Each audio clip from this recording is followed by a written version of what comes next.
There have been a couple of news stories in the last few days that have been taking the temperature of the American people on some key issues. And the overlap between both of them is really giving me hope, and I want to share with you. Okay, so the first piece was in The Guardian on the 24th of April, and it's entitled "The Republican Anti-Tax Coalition is Beginning to Disintegrate." And the second piece came out the next day, the 25th, in the New Republic. It's entitled "Trump is Failing in One Big Way. Americans are Rejecting His Fascism." You may have seen since then, Trump has had a really big public temper tantrum because he cannot handle that his approval ratings are just going down and down and down. Like any malignant narcissist, he gets really dysregulated if he thinks he's not popular and beloved and adored. And he always exaggerates his approval, right? He overinflates how many people went to his campaign rallies, and he makes absolutely wild, unfounded claims about his approval ratings. Now, I think the other day he said like 80% approval rating, which is ridiculous. He is underwater. So let's look at the New Republic piece first, right? In this last election, immigration was a really big issue, and Trump had a high approval rating on immigration, which to me just says that the racist propaganda against our immigrant population has been very effective. The New Republic is citing a Washington Post ABC poll from last week. Again, initially, Trump dealing with immigration, that was a winner for him. He was doing really well. But what Trump and Marco Rubio are doing with their renditions of Venezuelans and Kilmar Abrego Garcia to CICA in El Salvador, the absolute violation of due process, that's not popular. Suddenly, Trump is underwater. 53% of Americans disapprove of what he's doing with immigration. That's a flip, and only 46% approve. But it's worse than that. If you look at the different voter blocks and what they think about his handling of immigration, he is slipping really bad on independents.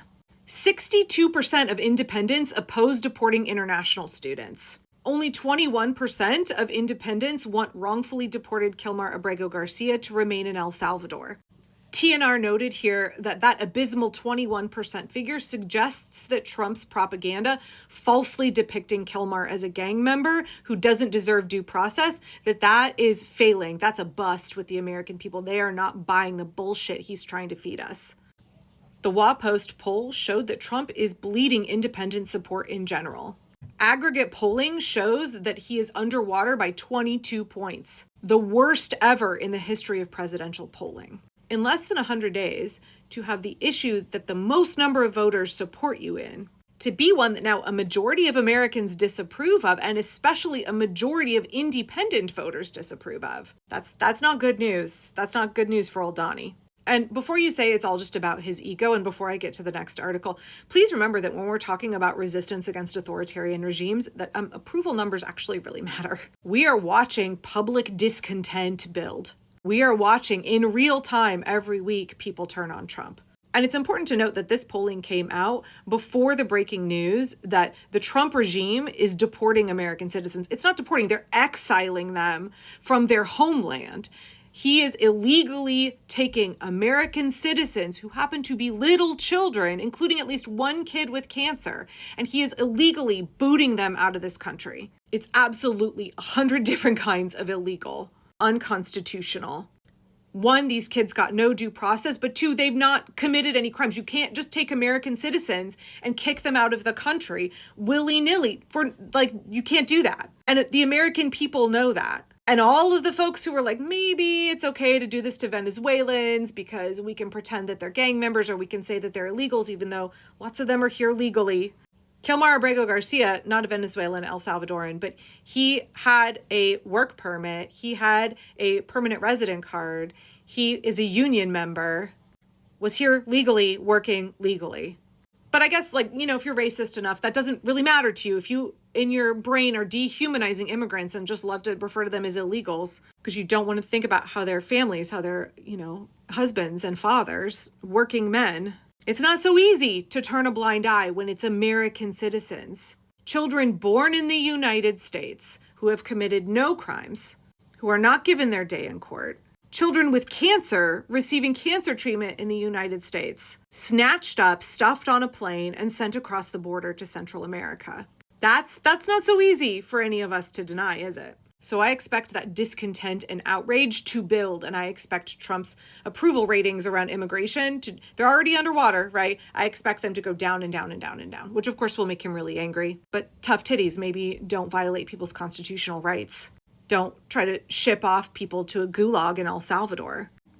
Like maybe the people are realizing that they don't like fascist shit and they don't approve of it. But that brings me to the Guardian article from the 24th, because it's not just about fascist shit. It's also about what the super rich are doing. I mean, Trump is both super rich and a fascist. So's Elon Musk. But, since the days of Ronald Reagan and the lie of trickle-down economics, the wealth gap has been growing. The rich do not pay their fair share of taxes. They often pay very little taxes at all. And Citizens United and a number of other court cases further eroded America being for the working people, and instead has made America into a system where corporations rule and the super rich get really, really, really rich off the backs of working class people. And it turns out more and more conservative people who used to really believe that they're just a temporarily embarrassed millionaire, billionaire, and that they can pull themselves up by their bootstraps, and that the American dream means that if they support everything the billionaires are doing to fuck us, then maybe one day they'll be one of those billionaires doing the fucking. They're starting to realize that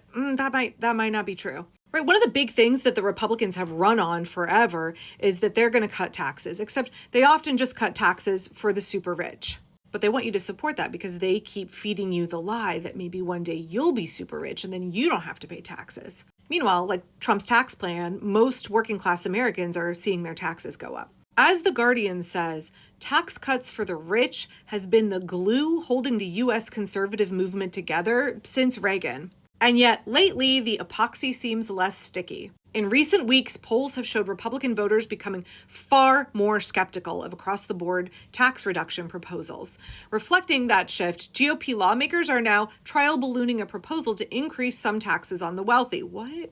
Right, some Republicans want a Republican-leaning tax cut version of what Democrats traditionally do. We're seeing some Republicans whisper redistributionist rhetoric, right? Arguing that higher taxes on millionaires could finance bigger tax cuts for the working class. All of this has the Washington swamp's old guard Republicans in a panic. One Republican in D.C. said, "This is a potential crisis in the party. It sounds like Bernie Sanders economics." Now, I want you to go read the whole article. If you're watching this on YouTube, I'll have it linked in the comments, because it talks about the anti-tax movement of the Republican Party and how that started in the 70s and how hard they have been pushing that narrative. Right? Reagan started with a really big tax cut, and then he further reduced the tax rate for those at the very top. And then Bush slashed taxes on corporate dividends. That benefits all these wealthy, bloated politicians in Washington and the people who support their campaigns. Right, and so as the article says, Trump could end up doing much of the same. After all, ramming more tax cuts for the rich through Congress is the surest way for Trump to enrich himself personally,